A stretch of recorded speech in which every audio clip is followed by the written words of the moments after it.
So this fine instrument you're holding in your hand, at what point did you decide that you were going to take up the flute, and why?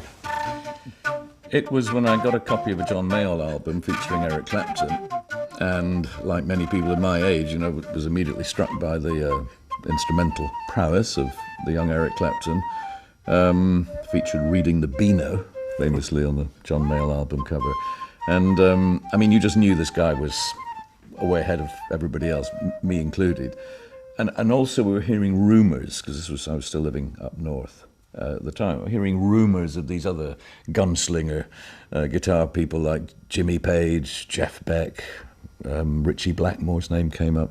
So, I kind of knew, even though I hadn't heard these people, that these were the hotshot young guitar players. And clearly, I was fumbling around, relatively speaking. I would improvise and play bluesy guitar solos and things, but it was, fairly simple stuff. And so the idea of finding another instrument was in my head. And the only thing I could play was a little bit of harmonica and a tin whistle.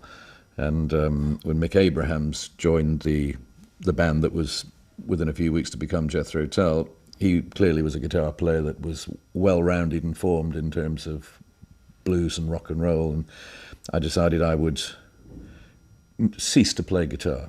I didn't want to be playing rhythm guitar behind Mick. I thought better to have another instrument that can, be in the front line of things. So, was it literally that random? It was random in the sense that it was something that when I decided to part company with a rather battered Fender Stratocaster, whose previous owner was Lemmy Kilminster, when he used to play rhythm guitar with Reverend Black and the Rocking Vicars in Blackpool. Later of Motorhead. And yes, of course, and we switched to bass with Hawkwind, I think. But anyway, Lemmy had this guitar. He couldn't keep up the payments on it. Ended up in a music store. Ended up in my hands. I couldn't keep up the payments on it.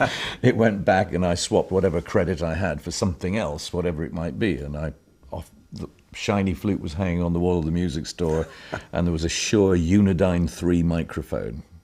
And I said, okay, I've got about £60 of credit. I'll have those two, and here's the guitar back. Of course, the guitar, being a early 60s Fender Strat with some provenance in terms of its previous owners, probably worth 30 grand today, but 30 grand for a £30 flute, it turned out to be a pretty fair exchange. So you learned fast, you learned on your feet, you learned on stage practically, I guess. Yeah, because it was just those notes of the blues scale. You were just, whatever it was on guitar, it was just I would chirp and burst the notes out to give them a bit more viciousness. And I learned that, strangely, not from any other flute player, but from the tin whistle, because you could trill into a tin whistle and make it really penetrating, rather like a bird whistle, like a pea in an old-fashioned whistle. And the saxophone you could growl into. I knew because there was a saxophone player in one of our bands in Blackpool, and he would sometimes, he could growl into the mouthpiece when he blew, and so I emulated that thing of, rather than play a pure note, I got and make it aggressive. So I was certainly not the best flute player in town. I was the loudest flute player in town. That was my sole credential when we started at the Marquee Club, and it got noticed. But I was essentially just playing the blues scale. It was just that simple pentatonic scale, really. Same stuff you would have played on harmonica. Yes, and really out of very little, you used to learn to make improvised solos.